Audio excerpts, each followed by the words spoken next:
नमस्कार दोस्तों, यह भगवान बुद्ध की ऐसी कहानी है जिसको सुनने के बाद आपको ध्यान करने की लत लग जाएगी। आपको समझ में आ जाएगा कि आखिर ध्यान करना इतना जरूरी क्यों है। एक समय की बात है, एक छोटे से गांव में एक लड़का रहता था जिसका नाम आनंद था। आनंद बचपन से ही बहुत जिज्ञासु था। उसका मन अक्सर बेचैन रहता और उसे किसी न किसी चीज की तलाश रहती थी। उसे यह जानने की तीव्र इच्छा थी कि जीवन का असली अर्थ क्या है।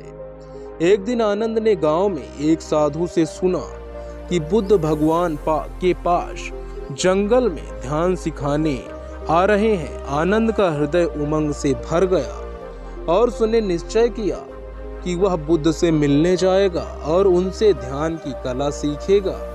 अगले दिन सूरज उगने से पहले ही आनंद जंगल की ओर निकल पड़ा। कुछ घंटों की यात्रा के बाद वह एक शांत और सुंदर स्थान पर पहुंचा जहां बुद्ध अपने शिष्यों के साथ ध्यान कर रहे थे। आनंद ने आदर पूर्वक बुद्ध के चरणों को में प्रणाम किया और अपनी इच्छा व्यक्त की। बुद्ध ने आनंद की ओर देखते हुए मुस्कुराया और कहा, मुझे पता था कि तुम आओगे, तो तुम्हें ध्यान का सही अर्थ समझने के लिए सबसे पहले तुम्हें अपने मन को शांत करना होगा। ध्यान कोई जादू नहीं है, यह एक प्रक्रिया है जिसमें मन को वर्तमान क्षण में लाना होता है। बुद्ध ने आनंद को एक पेड़ के नीचे बैठने के लिए कहा और उसे आरामदायक मुद्रा में बैठाया। फिर बुद्ध ने आनंद को अपनी सांसों पर ध्यान केंद्रित करने को कहा। अपनी सांसों की गति को महसूस करो, उन्हें नियंत्रित करने की कोशिश मत करो, बस उन्हें आने और जाने दो, बुद्ध ने समझाया। आनंद ने अपनी आंखें बंद की और अपनी सांसों पर ध्यान केंद्रित करने की कोशिश शुरू कर दी। उसके मन में कई विचार आने लगे, गांव, परिवार, मित्र और विभिन्न चिंताएं। वह थोड़ा परेशान हुआ और अपनी स्थिति से विचलित हो गया। बुद्ध ने उसकी स्थिति को भांप लिया और कहा, यही ध्यान की पहली चुनौती है। तुम्हारे मन में विचारों का आना स्वाभाविक है, उन्हें रोकने की कोशिश मत करो। उन्हें एक बादल की तरह आते और जाते हुए देखो। धीरे धीरे तुम्हारा मन शांत होने लगेगा। आनंद ने बुद्ध की सलाह पाकर पुनः अपनी सांसों पर ध्यान केंद्रित किया। उसने अपने मन में उठने वाले विचारों को बिना किसी रुकावट के आने और जाने दिया। शुरुआत में उसे बहुत दिक्कतें आई, लेकिन फिर धीरे धीरे उसे लगा कि उसका मन शांत हो रहा है। उसके भीतर एक अद्भुत शांति और स्थिरता आने लगी। कुछ दिनों तक आनंद ने बुद्ध के साथ ध्यान की प्रैक्टिस की। हर दिन वह अपने मन को और अधिक शांत और स्थिर पाता। एक दिन ध्यान के दौरान उसे एक गहरी अनुभूति हुई। उसे ऐसा महसूस हुआ जैसे उसने अपने भीतर के असली आनंद को पा लिया हो।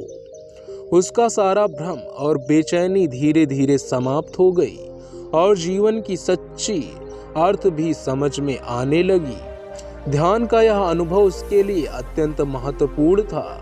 बुद्ध ने उसे समझाया, आनंद, ध्यान का अर्थ केवल मन को शांत करना नहीं है, यह आत्मज्ञान की ओर एक कदम है। जब तुम अपने भीतर की शांति को पा लेते हो, तो तुम अपने जीवन में सच्चे सुख और संतोष का अनुभव कर सकते हो।